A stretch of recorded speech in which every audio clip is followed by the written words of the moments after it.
वो योद्धा जिसने अपने पिता के प्रेम के लिए अपना संपूर्ण भविष्य बलिदान कर दिया। वो वीर जिसने विवाह न करने की प्रतिज्ञा सिर्फ एक वचन निभाने के लिए ली। वो धनुर्धारी जिसने परशुराम जैसे ब्रह्मांड विजेता को युद्ध में पराजित किया। वो तपस्वी जिसे मिला इच्छा मृत्यु का वरदान। जी हां, हम बात कर रहे हैं देवव्रत की, जिन्हें संसार भीष्म पितामह के नाम से जानता है। लेकिन क्या आपने कभी सोचा है वो गंगा पुत्र क्यों कहलाए? उन्होंने आजीवन विवाह क्यों नहीं किया? क्यों नहीं बैठे कभी हस्तिनापुर की गद्दी पर? इतनी कठोर प्रतिज्ञा क्यों ली कि उनका कोई वंश तक न हो? कैसे अंबा बनी उनकी मृत्यु का कारण? और कैसे मिला उन्हें इच्छा मृत्यु का वरदान? इन सभी रहस्यों और गौरवपूर्ण गाथाओं को आज हम उजागर करेंगे इस विशेष वीडियो में। एक ऐसी कथा जो सिर्फ महाभारत की नहीं, त्याग, धर्म और आदर्श की आत्मा है। तो बने रहिए हमारे साथ इस अनोखे सफर पर, जहां हम जानेंगे भीष्म पितामह की गाथा। पांडवों और कौरवों के परदादा राजा शांतनु अपने पिछले जन्म में महाभिषक नामक एक सिद्ध पुरुष थे जो स्वर्गलोक में पहुंचे थे। एक दिन इंद्र सभा में जब देवी गंगा आईं तो अनजाने में उनका वस्त्र थोड़ा खिसक गया। सभी देवताओं ने तुरंत आंखें झुका लीं, लेकिन महाभिषक उन्हें एकटक देखते रहे। इंद्र ने इसे मर्यादा भंग माना और कहा, तुम देवलोक के योग्य नहीं, अब पृथ्वी पर जन्म लेना होगा। उन्होंने देखा कि गंगा भी उस दृष्टि का आनंद ले रही थीं। इंद्र ने गंगा से भी कहा, तुम्हें भी मनुष्य रूप में धरती पर जन्म लेना होगा, और जब अहंकार मिट जाएगा तभी लौट पाओगी। राजा शांतनु, जो पूर्व जन्म में महाभिषक थे, एक दिन फिर से गंगा से मिले, मगर उन्हें अपना पिछला जन्म याद नहीं था, जबकि गंगा सब जानती थीं। गंगा उन्हें अपनी ओर आकर्षित करना चाहती थीं, पर शांतनु शिकार में इतने डूबे थे कि नदी के पास रहकर भी उन्होंने गंगा पर ध्यान नहीं दिया। एक दिन जब उन्हें तेज प्यास लगी और कोई सेवक पास नहीं था, तब उनका ध्यान नदी की ओर गया। वहीं से गंगा एक सुंदर स्त्री रूप में प्रकट हुई। शांतनु उन्हें देखकर मोहित हो गए और विवाह का प्रस्ताव रखा। गंगा ने स्वीकार किया, लेकिन एक शर्त पर। आप मुझसे कभी ये नहीं पूछेंगे कि मैं क्या कर रही हूं और क्यों कर रही हूं। राजा शांतनु गंगा के प्रेम में इतने डूब गए कि उन्होंने उसकी शर्त मान ली, कभी कोई सवाल नहीं पूछेंगे। गंगा उनकी पत्नी बनी और जल्द ही एक पुत्र को जन्म दिया, पर शांतनु स्तब्ध रह गए। जब गंगा ने नवजात को लेकर नदी में डुबो दिया, उनका दिल टूटा, मगर शर्त याद कर चुप रहे। यह सिलसिला चलता रहा। एक एक करके 7 बच्चों को गंगा नदी में बहा चुकी थीं। शांतनु का हृदय भय, दर्द और प्रेम से टूट चुका था। 8वें बच्चे के जन्म पर वह खुद को रोक नहीं पाए। गंगा जब उसे भी बहाने लगी तो शांतनु ने रोका और कहा, बस अब और नहीं। आखिर तुम ये क्यों कर रही हो? गंगा शांत स्वर में बोली, आपने शर्त तोड़ दी है, अब मुझे जाना होगा, लेकिन जाने से पहले मैं सच बताऊंगी। ऋषि वशिष्ठ के पास एक दिव्य गाय नंदिनी थी। एक दिन 8 वसु अपनी पत्नियों के साथ पृथ्वी पर घूमते हुए आश्रम से गुजरे। प्रभास की पत्नी ने नंदिनी को देखा और उसे पाने की जिद की। प्रभास ने साथियों के साथ मिलकर गाय चुरा ली। वशिष्ठ को जब पता चला तो उन्होंने वसुओं को श्राप दिया, अब तुम धरती पर मनुष्य बनोगे, सीमाओं में बंधे रहोगे और मृत्यु को प्राप्त होंगे। वसुओं ने गंगा से प्रार्थना की, हमें आपके गर्भ से जन्म मिले, लेकिन जीवन बहुत छोटा हो। गंगा ने यह वचन निभाया और इसलिए अपने 7 पुत्रों को जन्म के तुरंत बाद मुक्त कर दिया। गंगा ने शांतनु से कहा, मैं केवल उनका श्राप मिटा रही थी। गंगा ने कहा, 8वां पुत्र प्रभास है, जिसने चोरी में मुख्य भूमिका निभाई थी। उसे धरती पर पूर्ण जीवन जीना होगा। मैं उसे साथ ले जा रही हूं ताकि उसे योग्य बना सकूं। 16 वर्ष बाद मैं उसे आपके पास लौटाऊंगी। गंगा बच्चे को लेकर चली गई। शांतनु शोक में डूब गए। शासन से मन हट गया। कभी महान राजा, अब अकेलेपन में भटकने लगे। 16 साल बाद गंगा ने अपने पुत्र देवव्रत को शांतनु को सौंपा। उसने परशुराम से युद्ध कला और बृहस्पति से वेदों का ज्ञान सीखा था। जब शांतनु ने उसे देखा तो उनकी खोई हुई आशा लौट आई। देवव्रत को युवराज घोषित किया गया। और उसने पूरे राज्य को कुशलता से संभाल लिया। शांतनु फिर शिकार पर जाने लगे और जीवन में प्रेम लौट आया। उधर मत्स्यगंधी अब एक सुंदर युवती थी जो यमुना पार कराने का कार्य करती थी। एक दिन महर्षि पाराशर नाव में बैठे और उस युवती पर मोहित हो गए। वह भी उनकी ओर आकर्षित हुई। अपने जीवन की स्थिति बदलने की इच्छा उसमें जाग चुकी थी। दोनों ने यमुना के एक द्वीप पर समय बिताया और वहीं एक पुत्र का जन्म हुआ, द्वैपायन, जो बाद में वेद व्यास के नाम से प्रसिद्ध हुए। जाने से पहले पाराशर ने उसे वरदान दिया। उसके शरीर की मछली जैसी गंध हट गई और वह दिव्य सुगंध से महकने लगी। इसलिए उसका नाम पड़ा सत्यवती, सत्य की सुगंध वाली। अब वह अपूर्व आकर्षण का केंद्र बन गई थी। एक दिन शांतनु ने सुंदर और सुगंधित सत्यवती को देखा और उससे विवाह करना चाहा। जब उन्होंने उसका हाथ मांगा तो सत्यवती के पिता ने शर्त रखी, उसकी संतान ही कुरुवंश की गद्दी पर बैठे। लेकिन शांतनु पहले ही देवव्रत को युवराज बना चुके थे, इसलिए दुखी मन से लौट गए और उदास रहने लगे। जब देवव्रत को सच्चाई पता चली तो वह स्वयं मछुआरे के पास पहुंचे। उन्होंने वचन दिया, मैं कभी राजा नहीं बनूंगा। मछुआरे ने शंका जताई, अगर तुम्हारे संतान हुए तो? तब देवव्रत ने कठोरतम संकल्प लिया, मैं आजीवन ब्रह्मचारी रहूंगा, विवाह और संतान से दूर। इस कठोर प्रतिज्ञा पर दासा ने विवाह के लिए हां कर दी। इस महान त्याग पर देवव्रत को नाम मिला भीष्म। बाद में शांतनु ने सत्यवती से विवाह किया। महाभारत में प्रतिशोध की भावना अहम रही है, लेकिन द्रौपदी से पहले भी एक स्त्री थी जिसके दिल में बदले की आग जल रही थी। वह थी अंबा। उसका प्रतिशोध भीष्म से था, जिन्होंने उसकी इच्छा के विरुद्ध उसका जीवन बदल दिया। अपमान और पीड़ा से जलती अंबा ने प्रतिज्ञा ली, मैं जन्म जन्मांतर तक भीष्म के विनाश का कारण बनूंगी। और अगली जन्म में वह बनी शिखंडी, भीष्म के अंत का कारण। शांतनु और सत्यवती के दो बेटे हुए, चित्रांगद और विचित्रवीर्य। चित्रांगद घमंडी था। एक दिन वन में एक गंधर्व चित्रांगद से उसकी टक्कर हो गई। दोनों में नाम को लेकर विवाद हुआ और युद्ध में राजकुमार चित्रांगद मारा गया। अब केवल विचित्रवीर्य बचा, जो या तो विवाह के योग्य नहीं था या इच्छुक नहीं था। भीष्म ने पहले ही ब्रह्मचर्य व्रत लिया था। कुरुवंश का भविष्य अधर में था। राजा नहीं बनना चाहने वाले भीष्म ही राज्य संभालते रहे और वंश की रक्षा करते रहे। काशी के राजा ने अपनी 3 बेटियों अंबा, अंबिका और अंबालिका का स्वयंवर रखा, लेकिन कुरुवंश को नहीं बुलाया क्योंकि वे विचित्रवीर्य से विवाह नहीं चाहते थे। भीष्म को यह अपमान बर्दाश्त न हुआ और वह स्वयंवर में गए। वहां भीष्म का उपहास हुआ कि वे बूढ़े होकर क्यों आए हैं और क्यों विवाह नहीं करते। गुस्से में भीष्म ने तीनों राजकुमारियों का अपहरण कर लिया। साल्व राजा, जो अंबा से प्रेम करता था, ने लड़ाई की लेकिन हार गया। पहले स्त्रियां स्वयं अपना भाग्य चुनती थीं, लेकिन अब जबरदस्ती उन्हें लिया जाने लगा। अंबा, जो साल्व से प्रेम करती थी और उसने वरमाला भी दी थी, भीष्म से बोली कि वह जबरन उसे नहीं ले जा सकते। भीष्म ने कहा कि अब वह कुरुवंश की संपत्ति है और उसका विवाह विचित्रवीर्य से होगा।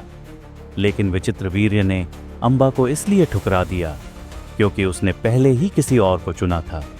अंबा साल्व के पास वापस गई, लेकिन साल्व ने कहा कि वह दान स्वीकार नहीं करता और अंबा को विचित्रवीर्य या भीष्म से शादी करनी होगी। दोनों ने उसे ठुकरा दिया। अंबा ने भीष्म से विवाह की मांग की, लेकिन भीष्म ने कहा कि उसने विवाह न करने का प्रण लिया है और वह इसे तोड़ नहीं सकता। अंबा की निराशा गुस्से और फिर तीव्र क्रोध में बदल गई, जिससे उसके दिल में प्रतिशोध की आग जल उठी। वह कहने लगी, क्या कोई ऐसा योद्धा है जो भीष्म की जान ले सके? लेकिन भीष्म इतने महान योद्धा थे कि कोई उनसे लड़ना नहीं चाहता था। इसके अलावा शांतनु ने भीष्म को वरदान दिया था कि वे अपनी मौत का समय खुद चुन सकते हैं, जिससे उनकी अमरता जैसी स्थिति बन गई थी। इसलिए कोई भी उन्हें हराने की हिम्मत नहीं करता था।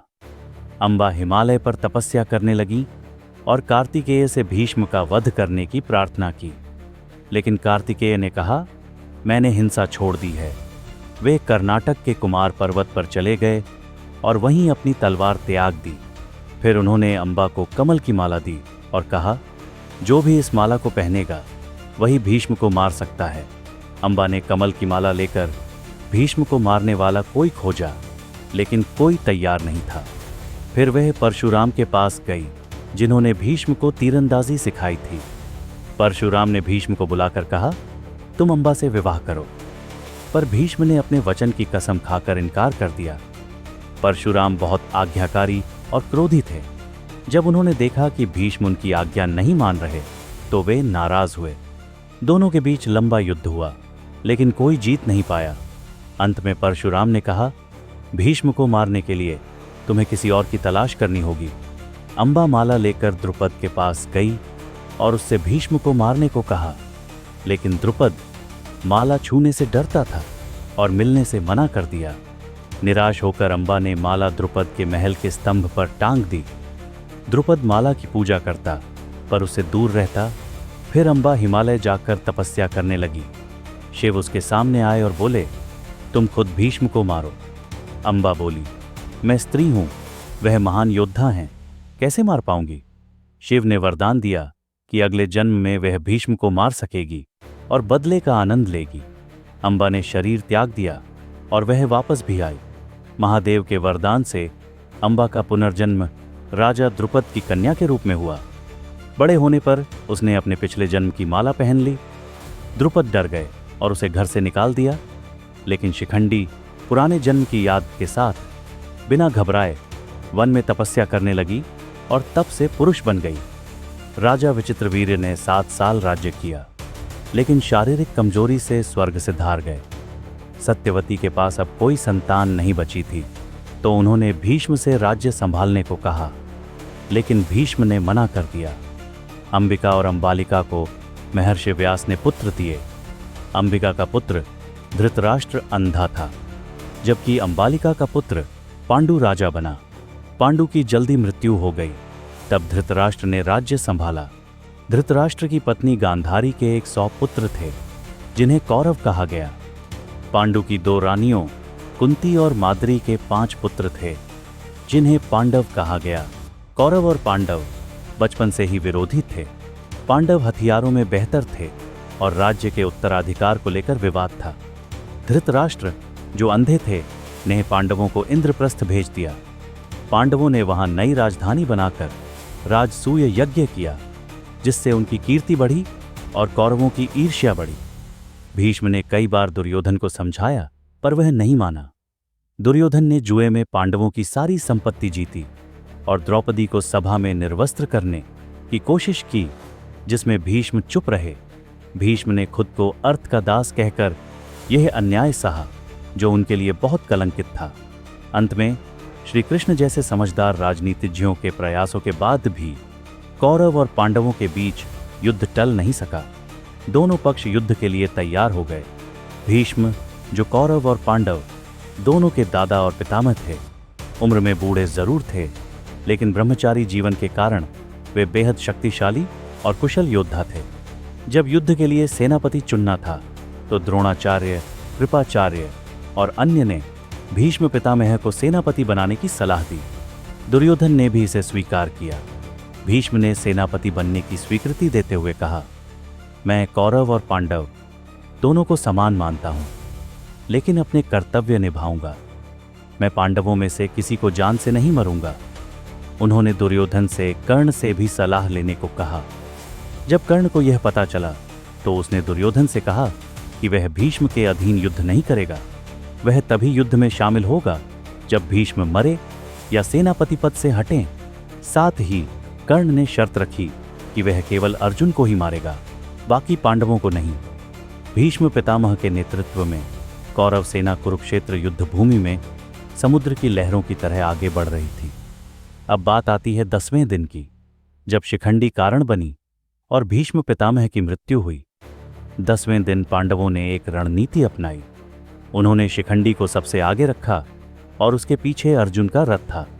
यह योजना श्री कृष्ण की सलाह पर बनी थी। भीष्म जानते थे कि शिखंडी से वे युद्ध नहीं करेंगे, इसलिए शिखंडी को देखकर वे अपना सामना टाल लेते थे। लेकिन शिखंडी ने इस मौके का फायदा उठाकर भीष्म पर तीखे बाण बरसाए। अर्जुन भी पीछे से तीर चलाता रहा। जब शिखंडी ने भीष्म के सीने को निशाना बनाया तो भीष्म के क्रोध में उनकी आंखें लाल हो गईं। फिर भी उन्होंने अपनी प्रतिज्ञा याद करके शिखंडी का सामना नहीं किया। शिखंडी के बाणों की वर्षा तेज हो गई और अर्जुन ने भी साथ में लगातार बाण चलाए।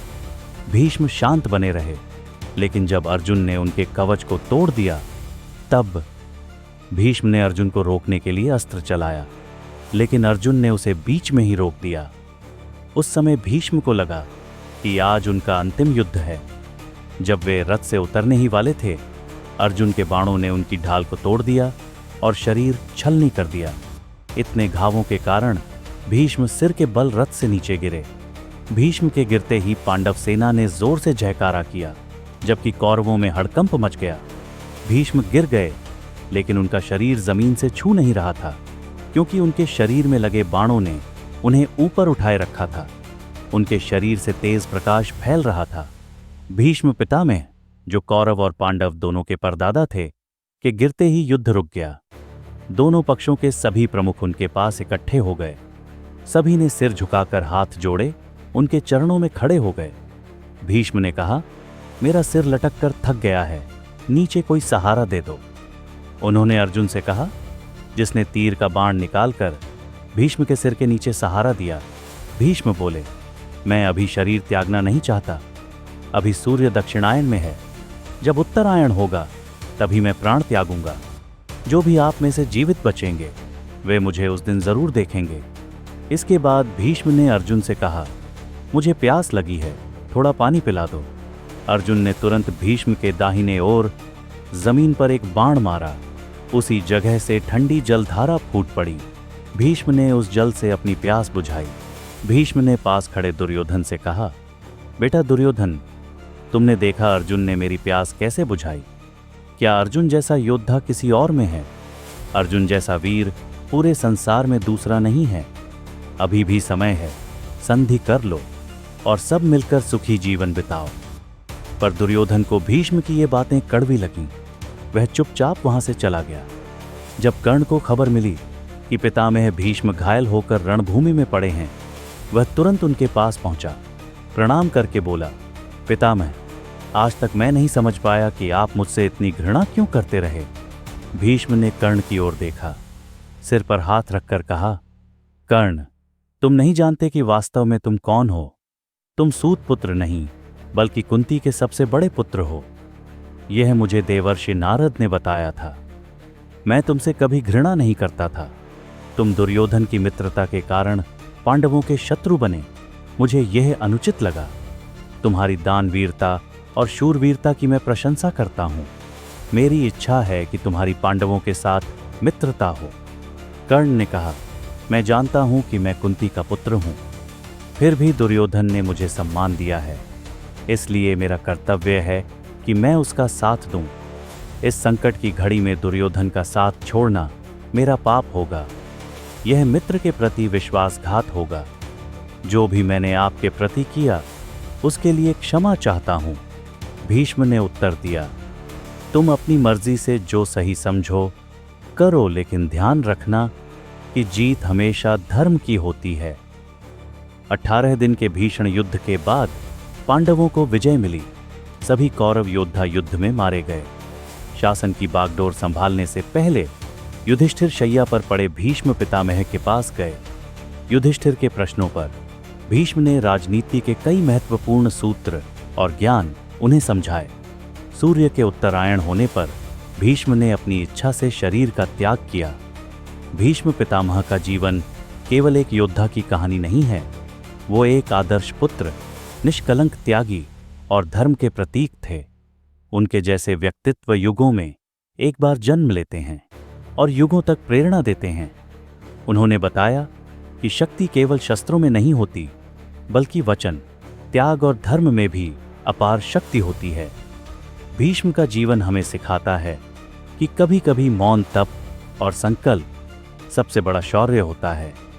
अगर आपको यह वीडियो प्रेरणादायक और जानकारीपूर्ण लगी हो तो लाइक करें, कमेंट करें, कौन सा तथ्य आपको सबसे अद्भुत लगा।